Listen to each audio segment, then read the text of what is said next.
All right, we looked at the personal protective gear that we're gonna wear as far as an ensemble, but I wanna talk about now, we don't have the convenience of being in the classroom and for you guys to touch stuff, which is definitely more better of a scenario for us. So let's look and do the best we can to help you guys be familiarized with the equipment that you will see on a confined space rescue. Now I wanna preempt this that there is no prerequisite for a confined space rescue technician as far as rope skills, nor in the confined space awareness field. However, it would behoove you to either take a LARO class or some type of rope rescue class to really familiarize yourself with these pieces of equipment. So we'll go over it real quick, and I want to go over some basic stuff. Let's go over some basic stuff real quick, and let's talk about fire service rope. Typically, in the fire service and in rope rescue, as far as a fire service confined space, we use rope. This rope is a 1/2 inch in diameter, and that's typical fire service rope. It's stretched, so it is what we call dynamic rope. And it's vary from anywhere from 100 feet to, on the technical rescue team, 600 feet. What would be best and ideal in a rescue world is that you had different color ropes. So some teams, just by pure expense and availability, have one color rope. It would behoove you, if you have two separate lines, to have different colors rope. On our USAR team, we have blue, red, black, orange, magenta. So it helps us distinguish what line is going where. But typically it's half inch rope in general. Okay. As far as the strength, it's all pending. We have what's called a working strength. There's labels on here. I don't want to quote anything. Just know that it's different for every agency what they have as far as working loads. But it's definitely strong enough to pick up someone out of a hole and drop someone in a hole on a free end standing. Other things you'll see is this what we call 8 millimeter rope. We use this for tying various things. We won't tie loads onto it, but you'll see it used in another form, and that would be what we call a prusik. Okay, so this is what we call a prusik cord.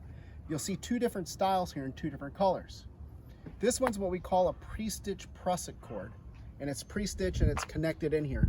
Okay, it's very strong, it's better than a knot, it won't fail, and we use these quite extensively on the technical rescue team. Typical fire departments or fire service, they'll use what we call prusik cord that is connected with two barrel knots. Basically, these are two knots, and I don't want to get too far into the knots for you, but these are two knots, and they're tied in, and they're flushed together and pulled apart. You can see this is a training rope, and I want to show you real quick an example is when we do use ropes, we always inspect them before we use them. This would be a good example just to show you. As we look at this rope, you can see that this one actually has damaged rope.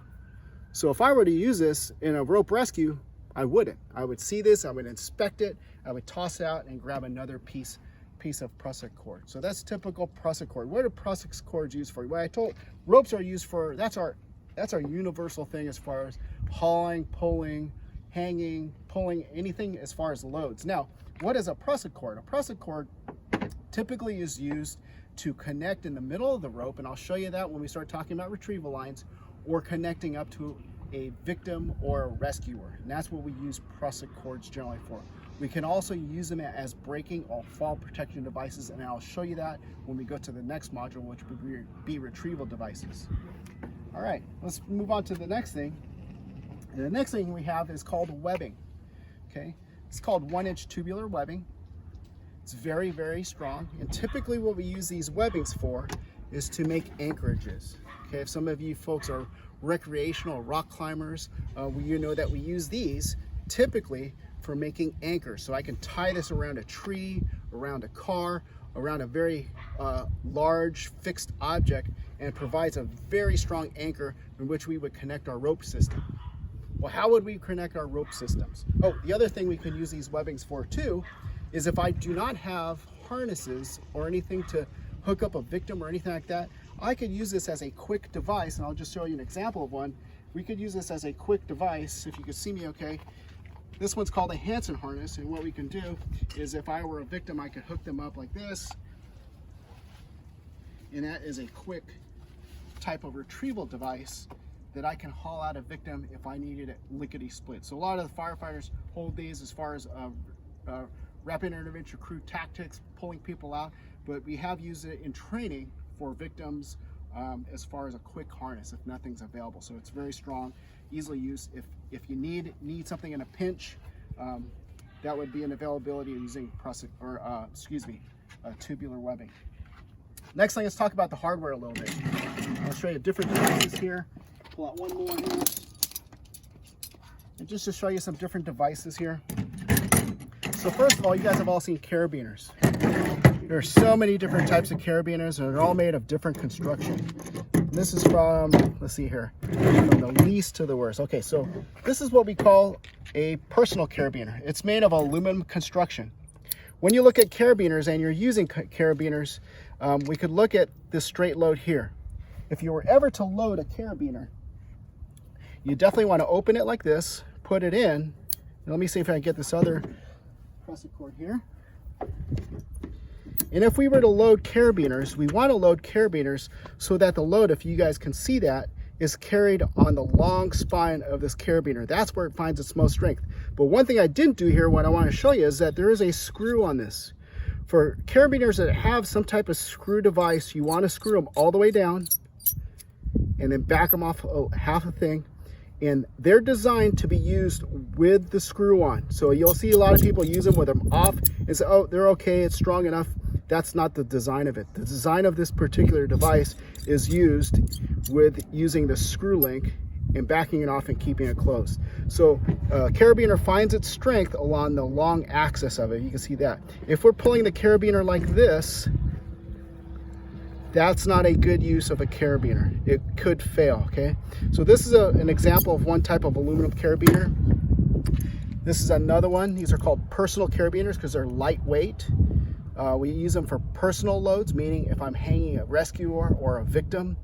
In recreational climbing, they could use it for making anchors. But again, this one has a screw anchor. And if you look on this one, it even gives you a little pictograms that that's the lock. And if it's unlocked, you see a skull and crossbones. That tells you that that's unlocked. And then we turn it again, back it off a half. And every time I close them and screw them off, I always go like this, and I say locked. That reminds me and tells the other rescuers that this particular device is locked. Here's another one, a little bit bigger. This one's aluminum construction. And I don't want to get into the whole rope rescue loads. That's a whole different class. But this one I'll show you here. This one says it meets NFPA 1983 for 47 kilonewtons. 47 kilonewtons. Okay, so it's really strong. It's UL classified. It's been rated, and again, has the devices, has the pictograms with the skull and crossbones and the lock. And this one closes up just like this. It's locked. Put it back. Check it. Locked. Okay, and that's open. So now let's move on to these. This one is also alloy, although it's blue in color. You can see what makes this one different. It doesn't have a screw length, but it has what we call a quick release.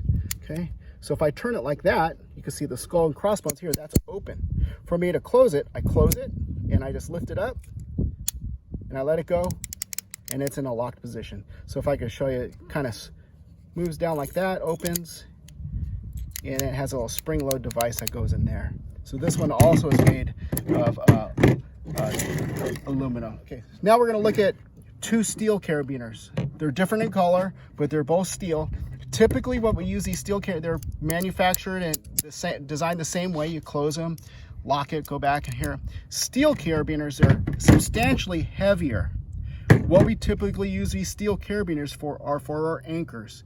Their anchors have to be very strong. So once again, we're using our webbing to make an anchor. And typically what we'll do, we'll stick the steel carabiner in there, we'll put this in, and then what we'll do is tie this in to our rope. And our anchor will look something like this. We'd stick that in there, lock it up, and that would be our anchor with our webbing to our steel carabiner to our rope, and I'll discuss the knot. And at the end of this would be our, let's pretend we're going down to the end here, would be our rescuer. And this is not to scale. we'll say this is 100 feet, and we stick our personal carabiner, and they may be hooked to our rescuer. The rescuer also may even be just connected to our prusik cord, our good prusik cord. Okay, so that's kind of in general how you see these types of things. Real quick, and then we'll move on from there, is I do want to discuss a little bit about the knots. If you're not familiar with them and you're a fire service, we use what's called the family of 8s. So this particular knot is what we call a figure 8 on a bite. The family of 8s, if you know any knot, that would be the one knot to know, would be a figure 8. I'll just show you real quick. I'll probably get it wrong on the first time. That's typically our family of 8. So that's a figure 8, and if we put it on a bite, it's a figure 8 on a bite. So typically what we use, and here's a figure 8 on a bite. Okay, and I'll teach you a little bit about these knots. Typically when you tight figure 8 knots, we don't want a big loop in here. We want a kind of a small loop. In fact, if you look at rope rescue technicians, when they work, they'll try to make that loop as small as they can. Why do they make it so small? Well, they put their carabiner in there, and what it does, it allows for minimum travel. Okay, what's that mean? If I'm dangling off a rope and I free fall, I'm gonna fall 2 inches before this catch, about, it looks like here, about an inch before I actually catch. Well, if I'm picking up speed in 1 inch, that may cause a lot of speed and tension on that rope. So in fact, if we even make this smaller, it's even better, okay? But again, if we had a large, just to illustrate it for you, and you'll see most people who first start out in rope rescue, you'll see a big figure 8 with a large bite that looks like this. And you think about if you're hanging on this rope, locked, and if you're hanging on this rope and there's slack on it, and all of a sudden you fall, you're falling all this distance, and then it's gonna catch. So you wanna not have acceleration when you're falling. So figure 8s, just a little bit on those 8s. Show you another thing, as we descend, most typical for most fire service is you'll see something called a brake bar rack, right? So this is called a brake bar rack. This will be hooked to our anchor. Trying to illustrate an anchor for you. And what we would do is we would feed, you can see this, we would feed our rope system into this particular device. And it's called a brake bar rack. And what it does, it provides friction as we lower our rescuer. So if I go here, I'll load it like this. It looks something like this. Load this in. May look kind of foreign to you now, but just wanted to kind of show you. So if you see these things, what is that device they're putting on there? Use an awareness trained. Number one, know that it's beyond your capabilities of training and that someone else should operate it, but kind of so that you know what exactly are they doing over there. So as I have this, if you want a cameraman, if you want to pull on that rope at the same time, if we have this, what happens is this helps me to lower the victim down or the rescuer and provide some type of friction to slow them down. And I separate like this, and it would help lower the victim. At any time, if I needed them to stop, I would break it here, stop here, and load this thing back up. So that's in general. So this is a friction, and it's used as a lowering device for lowering a victim or a rescuer. All right. Let's go to the next thing. What we also have what's called pulleys. These are 2 examples of pulleys. All right, this is a very large pulley. Typically you don't see them. Most fire service pulleys look about this type of device. They're now newer and they're starting to look like this a little bit more. But what we can see is these are what we call prusik-minded pulleys. And what they do is these pulleys, what they do, they help us change direction. All right, so if I'm going and I'm dropping this down into a hole and I need to pull on this rope, well, I can't pull straight up. What I can do is at that top is I can change the direction. And that's what the design of a pulley is. You simply open up these pulleys, you put it in, close it up. In this case, we would use a steel carabiner because it's a load, and we'd hang it up and it would allow us to lower or raise this person. All right, so last thing I'm gonna go over, I'm gonna show you a use of the prusik. You're probably wondering, what's that prusik cord used for? I'm gonna show you. So let's say that this thing is hooked to an anchor point. And these pulleys are called what we call prusik-minded pulleys. Why are they called prusik minded? Well, let's look at this, and I'm going to show you these prusik cords real quick. What happens is a prusik cord, how we use a prusik cord, let's say that this is where my load is. The cameraman's going to be the load. And I'll step on this anchor here so you can pull. And what we'll do is we'll stick this prusik cord. Here's one use of the prusik cord. And I'll take this prusik cord. And this is how we use a prusik cord. We load it, and it's called a prusik knot. All right? And what do, and it's kind of confusing for you guys now, but I'll just show you what it looks like. And this is what we call a standard 3-wrap prusik. And typically in fire service, we wrap them 3 times. And this prusik's tight here. All right. And what we'll do is I'll stick this back into this carabiner. Okay. Put it in here. Lock it up. Back it off. Locked. And what this does, if my rescuer is going down, I can mine this prusik. And go ahead and pull, cameraman. And if they're lowering, and if I let go of this, what happens is this prusik cord will catch, and my rescuer, my victim, won't fall. This stops their forward progress, and it captures them. Now, if I want to haul them up, what I'll do is I will haul this line up. And what happens is, if you see here, what happens, this pulley right here captures this prusik and it allows me to mine this prusik because it releases the tension on this, and I'm able to pull it. Anytime if this has a sudden increase of speed, that prusik will catch it. So that's one use of the prusik. It stops the forward progress of whatever my load is doing.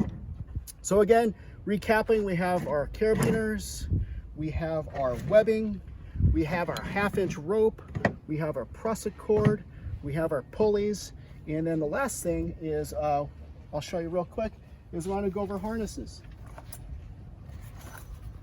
So if you're a rock climber or anything like that, this is considered a Class 2 harness. It's basically a sit harness that you would get at Solid Rock or anything like that. If you use this, you can also use a chest harness. But let's look at that. This is another example of a Class 1 harness. Okay, I don't have it on here. Our Class 1 would be just the fire service belt we showed you earlier, but that would be Class 2. And this is what we call Class 3. And I think I've showed you in previous videos. And what I wanted to illustrate here is if you look at this, if you're working that day and you need to put on a Class 3 harness, definitely be familiar with the equipment, because look at this. This thing is a pile of mess. It's going to take some time to put on. This is the legs, and I'll have my rescuer, when we show you retrieval lines, put this on. But what makes this a Class 3 harness is it's incorporated. You have the sit harness and the chest harness are incorporated in one assembly, but also it has what we call the dorsal connection on the back. A dorsal connection. So keep that in mind as we move forward. That's fire service rope, and I'll show you harnesses in a little bit more detail when we go to retrieval devices. Thank you.